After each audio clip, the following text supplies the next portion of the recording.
Affirmation,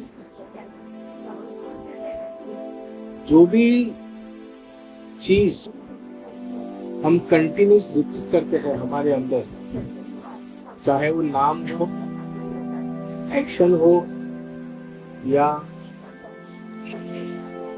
कोई वाक्य हो, वो हर एक चीज जब हम कंटिन्यूस रिपीट करते हैं ना, वो हमारे लिए एक मंत्र बन जाता है। कोई भी चीज हो, जरूरी नहीं कि हम राम का ही नाम लो, हम किसी और का भी नाम कंटिन्यूस रिपीट कर रहे हैं, तो वो हमारे लिए एक मंत्र की तरह काम करता है। तो उसका नाम जब भी लेते हैं और उस समय पर और उसके लिए जो हम कार्य करते हैं ना, उस दौरान जो हमारे शरीर में जो घटनाएं घटती है, जैसे कि हमारा फिजिकल बॉडी और मेंटल बॉडी और इमोशनल बॉडी और जो एनर्जी बॉडी है, वो चारों के चारों कनेक्टेड है। यही पार्ट के अंदर है, इससे बाहर नहीं है। हाँ, एनर्जी थोड़े वाइब्रेशन बाहर फेंकती है, बस इतना ही। लेकिन जो हमारा बॉडी का स्ट्रक्चर है, उसके अंदर ही चारों की चारों चीजें है। तो जो फिजिकल बॉडी और जो मेंटल बॉडी है, ये मेंटल बॉडी मतलब हम जो मन में जो नाम लेते हैं, नाम स्मरण करते हैं, चाहे वो किसी इंसान का भी क्यों ना हो, हम कंटिन्यू उसके लिए कुछ करते हैं, तो उस समय पे जो हमारे फिजिकल बॉडी में जो हलचल होती है ना, कि फॉर एग्जाम्पल कि हमने किसी का नाम लिया और हमारे पास्ट में उसके साथ कुछ हमारा बुरा व्यवहार हुआ है, कुछ गलत हुआ है हमारे साथ, तो हमारे नाम तो हमने हमारे मन में लिया, लेकिन क्या हो गया, हलचल कहाँ होती, हमारे फिजिकल बॉडी में, ब्लड प्रेशर को हो, जो भी कहो, वो बढ़ गया। और उसके ऑपोजिट हम देखते हैं, तो हमने किसी व्यक्ति का नाम लिया, उसके साथ हमारे पास्ट के एक्सपीरियंस अच्छे थे, तो क्या होगा, हमारे मन में प्रेम आएगा उसके लिए। तो ख्याल है कैसे फिजिकल बॉडी और मेंटल बॉडी कैसे कनेक्टेड है, उससे हमारे इमोशन से भी असर पड़ती है। लेकिन अभी हम बात करेंगे फिजिकल बॉडी, किसी की याद करके किसी को हमारे अंदर क्या हलचल होती है, ये बहुत महत्व का है। तो कैसे हमारी फिजिकल बॉडी और मेंटल बॉडी कनेक्टेड है, तो जैसे कहा कि हम कुछ एफर्मेशन करते हैं, तब हम क्या करते हैं, एफर्मेशन हम काल्पनिक करते हैं हमेशा, कि मुझे मेरे जीवन में ये चाहिए, मुझे मेरे जीवन में फलाना व्यक्ति चाहिए, मेरे जीवन में ये हलचल होनी चाहिए। एफर्मेशन हमेशा फ्यूचर के लिए होगा, प्रेजेंट के लिए नहीं होगा और पास्ट के लिए नहीं होगा, क्योंकि हम पास्ट बदल नहीं सकते। एफर्मेशन मतलब कुछ चीज पाने के लिए, कुछ चीज छोड़ने के लिए, या कुछ बदलाव लाने के लिए हम एफर्मेशन करते हैं। चला है, पास्ट से उसका कुछ रिलेटेड नहीं है, लेकिन पास्ट से कैसे कनेक्टेड है, हमारे पास्ट के एक्सपीरियंस के ऊपर हम प्रेजेंट में सोचकर फ्यूचर डिसाइड करेंगे। कि जैसे पास्ट में हमारा बहुत लॉस हो गया है, तो एफर्मेशन करते वक्त भी हमारे अंदर बहुत नेगेटिव थॉट आएंगे, ये होगा नहीं होगा, करने के बाद क्या होगा, ये हमारे पास्ट एक्सपीरियंस से है, उसका इम्पैक्ट इस तरह से जुड़ेगा। प्रेजेंट कैसे कनेक्टेड है एफर्मेशन से, कि हम इस समय हमारी सोच किस तरह से है, किस तरह का एक्शन है, किस तरह की एनर्जी में हम हैं, क्या कर रहे हैं हम उस एफर्मेशन को पूरा करने के लिए। और फ्यूचर कैसे इन्वॉल्व है, कि एफर्मेशन तो हम फ्यूचर के लिए ही कर रहे हैं ना, कि भविष्य में मुझे ये चीज चाहिए। Future 50%, present 25, past 25। इस तरह से पूरे का पूरा एफर्मेशन का पैकेज बनेगा 100% का, बरोबर। तो जब भी हम कोई सोचते हैं मानसिकता से हमारी, लेकिन हम प्रेजेंट में क्या है, ये भी बहुत महत्वपूर्ण है। अगर मैं सोचूं कि मैं आज माइक्रोसॉफ्ट का सीईओ बन जाऊं, लेकिन कभी मैंने पास्ट में पढ़ाई नहीं की है, मुझे कुछ सॉफ्टवेयर का पता ही नहीं है, मेरे कुछ एक्शन भी नहीं है, मेरी लाइन भी नहीं है, तो ये चीज कैसे पॉसिबल है? इम्पॉसिबल है ना। वो इम्पॉसिबल मैं इसके लिए कहूंगा क्योंकि ये हमारे हाथ में नहीं है, यूनिवर्स के हाथ में है। यूज कुछ भी कर सकते, लेकिन वो पॉसिबिलिटी 0.0001% रहेगी कि अचानक कुछ भी हो सकता है, वो गोद ले ले या कुछ भी हो सकता है।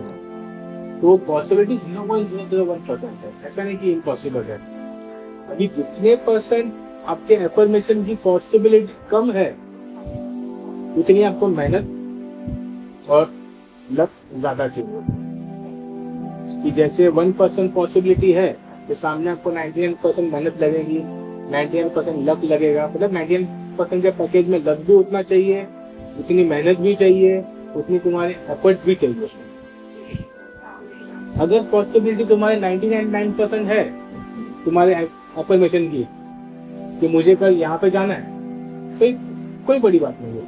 तो वो एफर्मेशन की पॉसिबिलिटी 99% है, तुम्हें मेहनत खाली 1% कि बस घर पे उठ के इतने बजे निकल जाना है। ख्याल आ रहा है? तुम्हारे एफर्मेशन हम लिखते हैं ना, वो भी बहुत महत्व का है कि हमें तो हमारा जीवन पता ही है, तो हमारे लिए क्या पॉसिबल है, ये चीज ज्यादा लिखनी जरूरी है। जैसे विश मांगी थी, तो ऐसे ऐसे विश आई है लोगों की कि वो चीज उनके लाइफ में पॉसिबल ही नहीं है, कोई लेन देन ही नहीं है। लेकिन विश इतनी बड़ी है तो सामने इतना एफर्ट डाल रहे हो क्या, तो जो भी इच्छाएं कर रहे हो वो भी बेवकूफी की तरह नहीं इच्छा करनी है। मतलब कुछ लोग बेवकूफी की तरह इच्छा करते हैं और बोलते मेरी इच्छा पूरी नहीं होती है, तो ये तो कुछ बात नहीं हुई।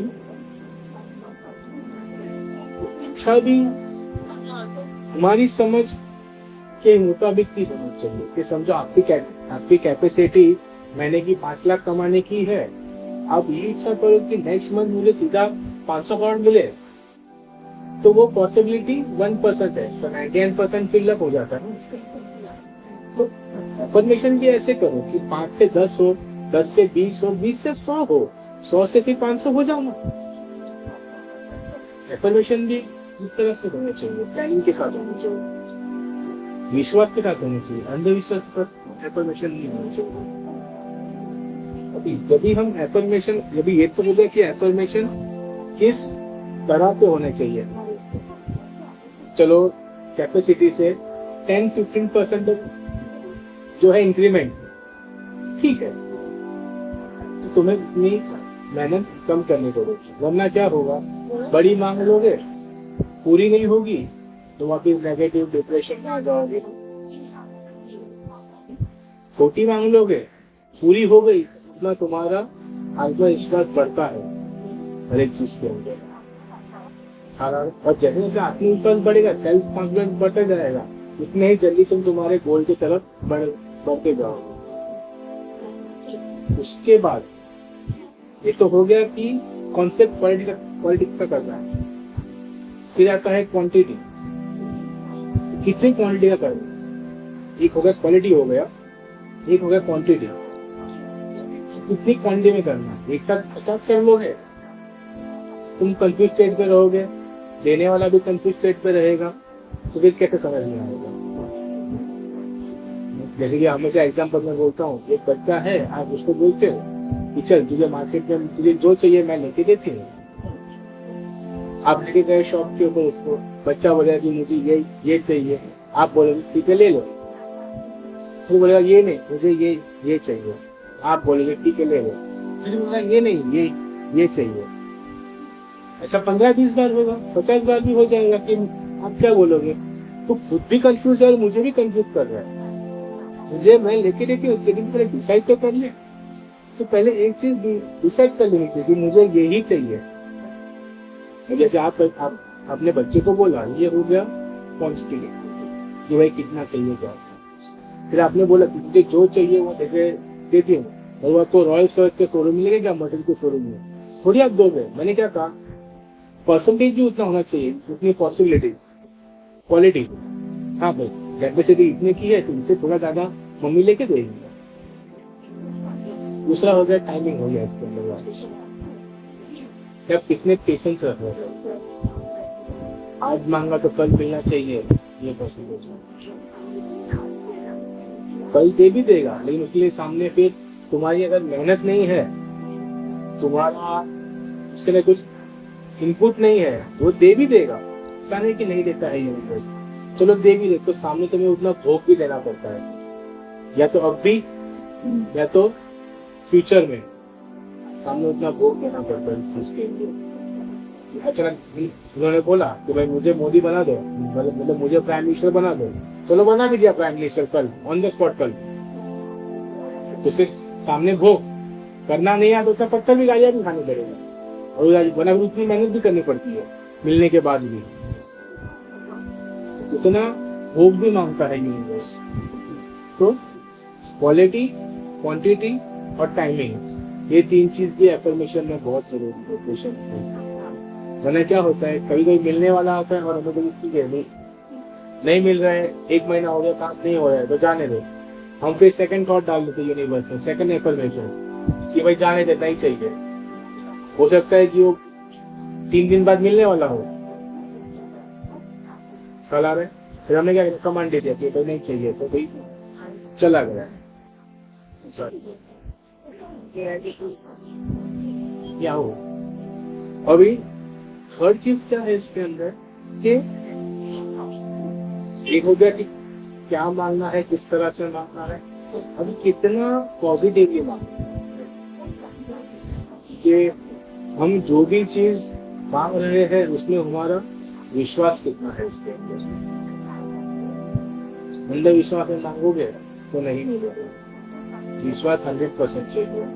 0.1% भी कम हुआ विश्वास तो शायद नहीं मिलेगा, मिल भी सकता है लेकिन ज्यादातर तो नहीं मिलेगा।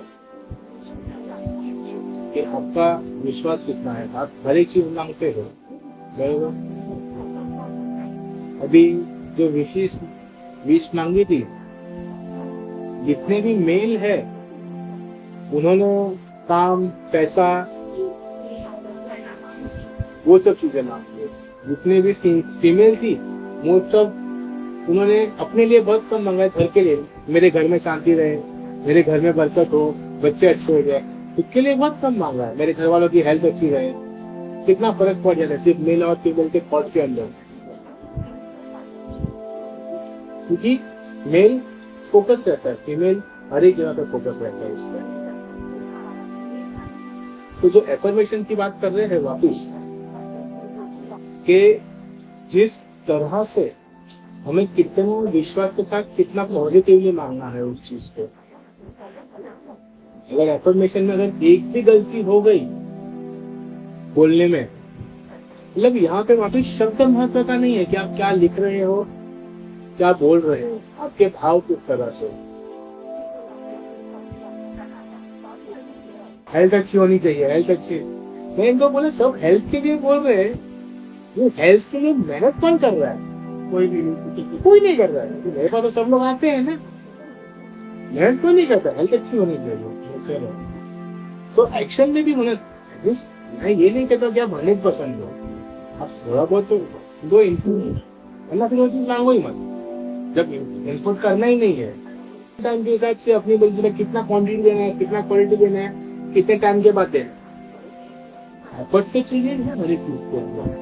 तो वो भी महत्व का है एफर्मेशन पूरा होने के लिए। जीवन छोटी से छोटी चीज क्यों हो, आज मुझे ये खाना है तो उसके लिए एफर्ट से लगते हैं ना, बनाना या फिर बाहर से ऑर्डर देना, और आया तो कम से कम खाने के लिए तो एफर्ट चाहिए है,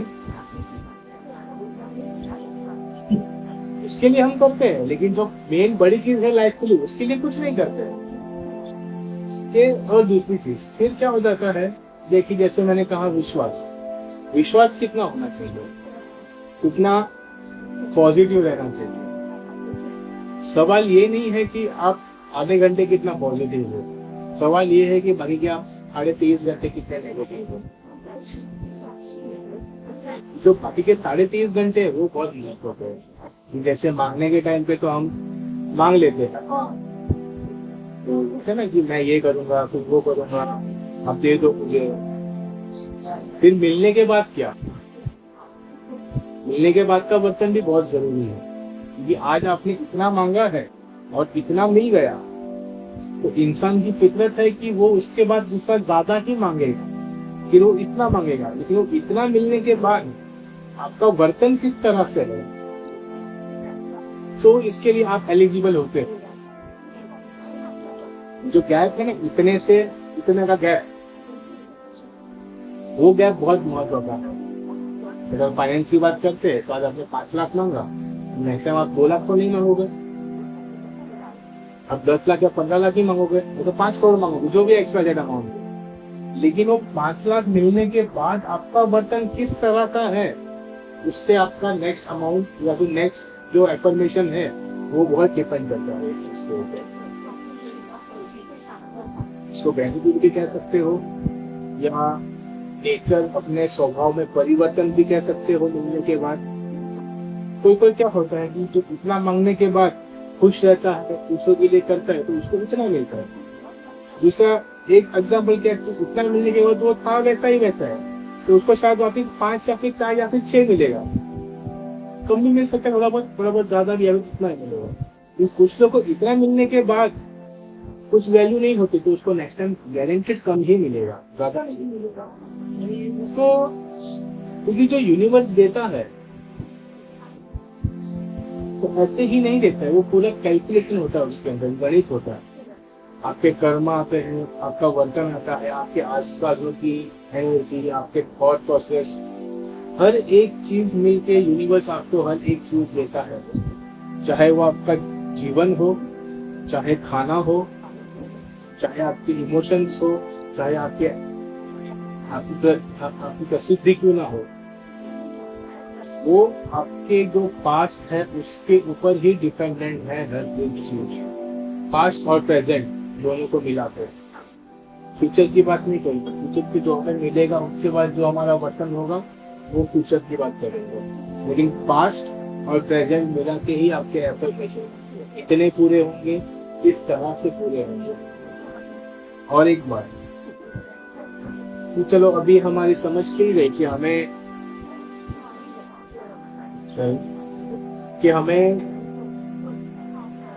कुछ चीजें हमारे पास्ट में गलत हो गई है, तो हमें उसे सही करनी है और हमें उसे फिर इस तरह से लेके जाना है आगे, बरोबर। क्या होता है कि जैसे कई कई संस्थाएं होती है, कई कई साधु होते हैं, उन नियम में बहुत हो जाते हैं। इतनी गलती की तो मुझे इतने उपवास करने पड़ेंगे, मुझे ये करने पड़ेंगे, वैसा करना पड़ेगा। फिर वो उपवास करते हैं, जो गलती की उसको भगाने, उसको दूर करने के लिए, जो पाप किए उसका प्रायश्चित करने के लिए। लेकिन जब तक सही नहीं करोगे तब तक गलत सही नहीं होगा। अब गलत को अगर मिटा भी दोगे तो भी कुछ नहीं बचेगा। सही करोगे तो अपने आप की, जैसे अंधेरा आप कितनी भी कोशिश कर लो भगा नहीं पाओगे आप, जब तक आप लाइट नहीं जलाओगे। तब तक लाइट जलाओगे तो अंधेरा अपने आप भाग जाएगा। अंधेरा भगाने के लिए अंधेरे को आप कितना भी रूम के बाहर धक्का मारो, कितना बड़ा भी साइंस तरक्की कर देगा, लेकिन अंधेरे को भगा नहीं पाएगा। अंधेरे को भगाने के लिए रोशनी चाहिए, अंधेरा अपने आप भाग जाएगा। तो वैसे ही है, जो हमारे कर्म है हम उसके प्रायश्चित में नहीं लगना चाहिए कि हमने क्या गलत किया, हमने क्या सही किया, उसका हिसाब किताब मत करो, उसे दूर करने मत जाओ, सही कर दो, तो अपने आप आपके जीवन में रोशनी आ जाएगी, अंधेरा अपने आप चला जाएगा। क्या लग रहा है, दिया करोगे तभी तो रोशनी आएगी ना। हर जगह अंधेरा तो है, उसको आप भगा नहीं पाओगे। और वो जो दिया करोगे या फिर लाइट करोगे तो वो भी टेम्पररी रहेगी। जैसे ही बिल नहीं भरा तो लाइट दिए में से खत्म होगा, दिया बुझ जाएगा, तो वापिस फिर से अंधेरा हो गया। फिर आप अंधेरे को भगाने की कोशिश करोगे तो, लेकिन जो रोशनी की है उसको आपको मेंटेन भी रखना पड़ेगा। वो मेंटेनेंस भी मांगता है ना, वही दिए में तेल डालना है, उसका बिल भरना है, तो ये भी तुम्हारे कर्म में से लगता है कि आप जो भी कर रहे हो वो आप किस तरह से कर रहे हो और उसको कंटिन्यू कर रहे हो।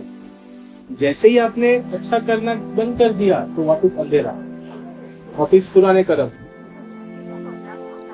तो कंटिन्यूटी भी होना बहुत जरूरी है। हर एक चीज जो भी कर रहे हो, जैसे कि आप रेगुलर कर रहे हो, तो आपके लाइफ में उतना परिवर्तन आएगा ही आएगा। उसके बाद नया मंत्र दूंगा करने के लिए, इससे और परिवर्तन आएगा। लेकिन आप उसे बंद कर दोगे तो पहले जैसे लाइफ थी वैसे हो जाएगी। तो ये जो प्रोसेस है ना, कि जैसे मैंने कहा एफर्मेशन पूरा होने के लिए पास्ट किस तरह से, हमारे कर्म किस तरह से है, साथ में पॉजिटिविटी भी होनी चाहिए हमारे अंदर। तो आप कितने पॉजिटिव हो गए ये सब चीजें सोच रहे हो, कर रहे हो, एक्शन में ले रहे हो, क्या क्वांटिटी, क्या क्वालिटी, क्या टाइमिंग, फिजिकल बॉडी और मेंटल बॉडी का किस तरह से। अभी इसमें जैसे मैंने कहा कि मेंटल बॉडी सोचती है, फिजिकल बॉडी एक्शन मोड पे रहती है, लेकिन इसमें हमारी एक और बॉडी मिस करेगा हम इसके अंदर, इमोशनल बॉडी, कि आपके भाव किस तरह से है। जैसे कि आप सोच रहे हो कि मैं जीवन में आगे बढ़ूं, तब तक ठीक है, यूनिवर्स सपोर्ट करेगा। लेकिन आप सोच रहे हो कि वो आगे नहीं बढ़े, सिर्फ मैं आगे बढ़ूं, तो उसकी सोच भी यूनिवर्स में जाती है ना, तो वो क्लैश होती है। अगर उसके कर्म अच्छे रहेंगे तो आपको लॉस हो जाएगा, और आपने ये सोचा कि वो नीचे रहे मैं ऊपर बढ़ूं। अगर आपके कर्म अच्छे तो आप ऊपर हाइट पे पहुंच जाएंगे। लेकिन फिर से कर्म में कि आपने सोचा कि उसका बुरा हो, कर्म वापिस कैसे लग जाएंगे आपको, नेगेटिव कर्म खराब करके। हम किसी का खराब करके ऊपर नहीं जा पाएंगे, ये पॉसिबल ही नहीं है।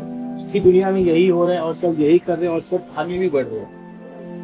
इनको वापिस वैसा कर्म भी मिलता है ना, फल भी मिलेगा उसको वापिस, आज नहीं तो बाद में, या तो फिर नेक्स्ट जन्म में भुगतना तो पड़ेगा ही पड़ेगा ही। लेकिन अगर आप सिर्फ ये सोच रहे हैं कि मैं आगे बढ़ूं और मैं साथ में बस को आगे लेके बढ़ूंगा, तो आपको भी यूनिवर्स सपोर्ट करेगा, और जो 10 आपके थ्रू बढ़ रहे हैं उसके भी अच्छे कर्म आपको लगेंगे, उसका फल भी आपको अच्छा मिलेगा। सिर्फ अपनी सोच बदलने से, अपने भाव, अपने इमोशंस बदलने से कितना कुछ बदल जाता है फ्यूचर पे हमारा। और एफर्मेशन मतलब हमारा फ्यूचर ही है ना, कितना कुछ हमारे फ्यूचर में बदल जाता है सिर्फ एक्शन सही तरह से करने से। और गाड़ी अगर प्रेजेंट में बरोबर नहीं चला रही, आगे करके काम देने वाली है, एक्सीडेंट हो जाए।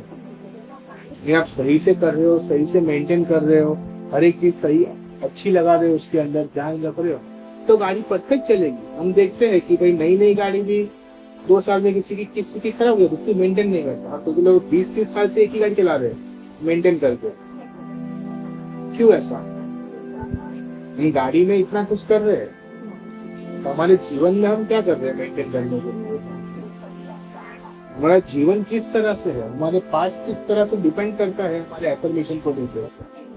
हमारे जो भी हम सोचते हैं, हर एक एफर्मेशन, हर एक एक्शन, हर एक फिजिकल बॉडी, जैसे मैंने कहा कि मेंटल बॉडी और फिजिकल बॉडी हमारे एफर्मेशन में किस तरह से काम करती है। उसके अलावा हम इसमें ऐड कर रहे हैं इमोशनल बॉडी हमारी, कि हमने जो सोचा कि हमें फ्यूचर में ये चाहिए, इसके लिए हमारी क्वालिटी, क्वांटिटी और टाइमिंग बताया। ये जो फ्यूचर में हमें चाहिए उसमें हमारे इमोशनल बॉडी के हमारे भाव किस तरह से है। हमारे अंदर भाव जो भी आते हैं ना, किसी के लिए बुरा, किसी के लिए अच्छा, किसी के लिए न्यूट्रल, वो हर एक चीज बड़ी महत्व की होती है। और उससे हमारे फ्यूचर को भी प्रोत्साहन मिलता है हमारे एफर्मेशन को पूरा होने के लिए भी। जैसे कि भाव की बात की हमने, तो पहले किसी व्यक्ति जो अपने हमारे जीवन में है उसके लिए हमारे भाव कभी सेम नहीं रहे हैं। पहले शायद हम किसी को प्यार कर रहे थे, आज हम उसे नफरत कर रहे हैं। अभी पहले हम उसे इतना नफरत करते थे, लेकिन आज हमारे जीवन में वो क्या है, हमारे जीवन में कुछ अच्छा हुआ तो हम उससे वापस प्यार करने लग जाते। तो हमारे इमोशंस कंटिन्यूस फ्लक्चुएट होते रहते हैं, जरूरी नहीं कि वो स्टेबल ही रहे। अगर सिर्फ प्रेम कर रहे हो, फॉर एग्जाम्पल शादी हो गई, 10 साल हो गए, मैं मेरे हस्बैंड से प्रेम कर रही हूँ, मेरे हस्बैंड मुझसे ही प्रेम कर रहे हैं, लेकिन उस प्रेम के अंदर भी कितने फ्लक्चुएशन आते रहते हैं, कभी कम ज्यादा, कभी गुस्सा, कभी गुस्से वाला प्रेम, कभी प्रेम वाला प्रेम, कभी वासना वाला प्रेम। कभी मेरे हस्बैंड ने किसी से बात कर ली तो जो अंदर वो कुछ हलचल हुई, उससे भी प्रेम आता है।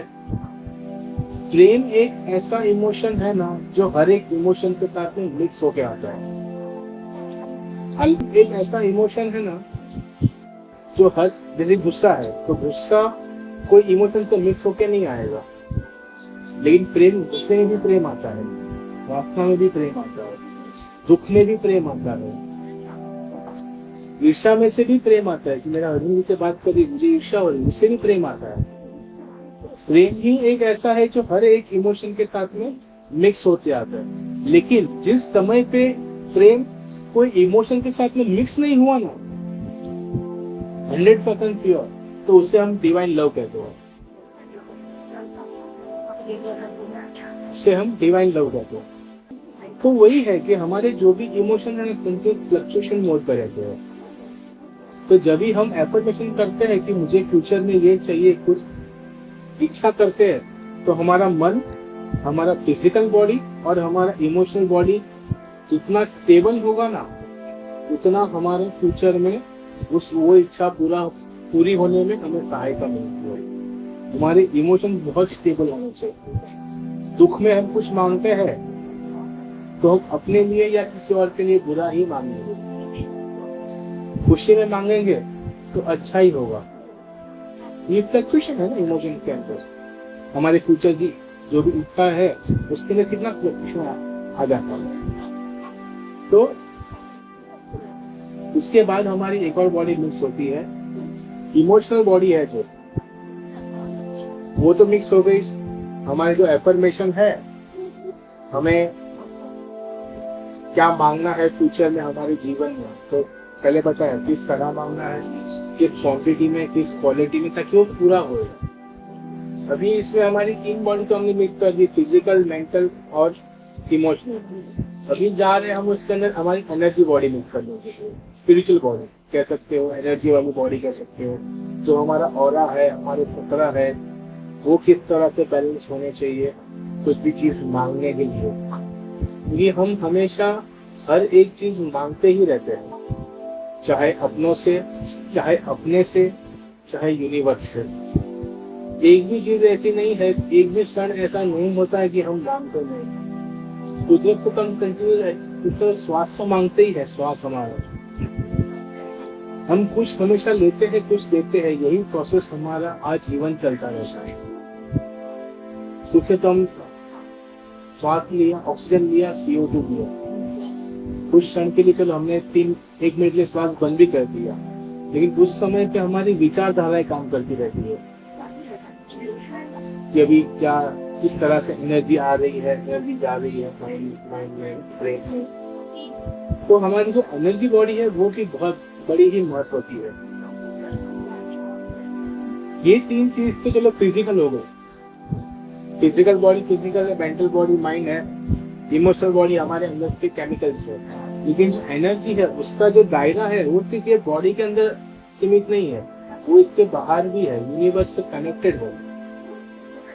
बराबर। तो जैसे मैं कहता हूँ कि यूनिवर्स बड़ा शांत है, तो हमें उतना शांत होना पड़ता है फ्रीक्वेंसी मैच होने के लिए। तब तक हमारी फ्रीक्वेंसी मैच नहीं होती है। तो शांत होने के लिए भी वापस हमारा फिजिकल बॉडी, मेंटल बॉडी और जो इमोशनल बॉडी है ना, वो तीनों से ही हम शांत हो पाएंगे। अगर हम चल रहे हैं यहाँ से वहाँ, फिजिकल बॉडी एक्टिव है तो शांत नहीं हो पाएंगे। चलो एक जगह बैठ भी गए, लेकिन माइंड चल रहा है क्या, मुझे ये करना है, वैसा करना है, वो करना है, तो भी शांत नहीं है। चलो माइंड भी शांत हो गया, आंख बंद करके ऐसे ही बैठे, लेकिन अंदर भाव चालू है ना, दुख का हो, सुख का हो, प्रेम का हो, जो भी है, कुछ ना कुछ भाव चलते रहते हैं, उसे भी शांत करना है। ये 3 बॉडी शांत होने से हमारी एनर्जी अपने आप शांत हो जाती है। और हम हमेशा यही कोशिश में कि हमारी एनर्जी शांत रहे, एनर्जी शांत रहे। लेकिन ये 3 चीज को शांत करो, एनर्जी अपने आप शांत हो जाएगी। उसके लिए कोई ज्यादा मेहनत करने की जरूरत नहीं है। इसलिए तो हम ध्यान करते हैं ना, एक जगह पे आंख बंद करके हम बैठ जाएंगे, लेकिन क्या होता है, माइंड चलता रहता है। तो वो माइंड को भी हम आधे घंटे का ध्यान करते हैं 5 से 5:30 तक, तो हम फिजिकल बॉडी तो हम ऐसे ही बैठ जाते हैं, चलो फिजिकल बॉडी हमारी शांत हो गई। लेकिन माइंड शांत होने के लिए किसी ने नोटिस किया है, कम से कम 5 से 7 मिनट जाती है, तब तक चलता रहता है, फिर धीरे धीरे माइंड शांत होता है। लेकिन हमारे अंदर तो फ्लक्चुएशन चलता ही रहता है, फिर धीरे धीरे हमारे भाव भी शांत होते हैं। तो जो आधे घंटे बैठते हैं ना, उसमें जो 18 मिनट से लेके 22 मिनट है ना, जो उसमें ही सारी हलचल हो जाती है, शांत होते हैं। तब तक 15 मिनट, कोई 12 मिनट तक, कोई 15 मिनट तक, कोई 18 मिनट अलग उसको शांत होने में जाता है, 5 से 15, 5 से 18 तक। हाँ, किसी को पहले ही शांत हो जाते हैं, बैठते ही शांत हो जाते हैं, लेकिन अंदर हलचल चालू होती है। लेकिन मैं एनर्जी देता रहता हूँ तो मुझे पता चलता है कि 5:18 से लेके 5:22 या 5:25 तक प्योर फॉर्म ऑफ एनर्जी हर एक की चलती रहती है। उसके बाद काम करना शुरू होता है, फिर मैं 5:28, 5:30 तक फॉर्म बोलता हूँ। तो सिर्फ बैठने में शांत नहीं हो गए, उसके बाद ये हमें 15 मिनट जाती है शांत होने के लिए। बैठते हैं तो हमें पहले फिजिकल को कंट्रोल करना इजी है ना, हम बैठे तो वो अपने आप धीरे धीरे धीरे मेंटल और इमोशनल पे चली जाएगी। वैसे ही जब हम प्राणायाम करोगे बैठ के, तो क्या होता है, कॉस्मिक एनर्जी हमारे अंदर आती है। तो उसने तो खाली अनुलोम विलोम भी किया ना अगर, तो भी बहुत फर्क पड़ जाता है ध्यान में। यही चीज किया ना, तो उसके अलावा तो जैसे ही हमारी एनर्जी, हम फिजिकल बॉडी शांत करेंगे, मेंटल बॉडी शांत करेंगे, इमोशनल बॉडी शांत करेंगे, तो वैसे ही हमारी एनर्जी बॉडी जो है वो अपने आप शांत हो जाएगी, हमारी एनर्जी वाली बॉडी शांत हो जाएगी। तो जैसे ही शांत होगी वैसे ही आप यूनिवर्स के फ्रीक्वेंसी में आप कनेक्ट हो जाते हो। तो वैसे ही जो फिर आपकी इच्छा है जल्दी पूरी होगी।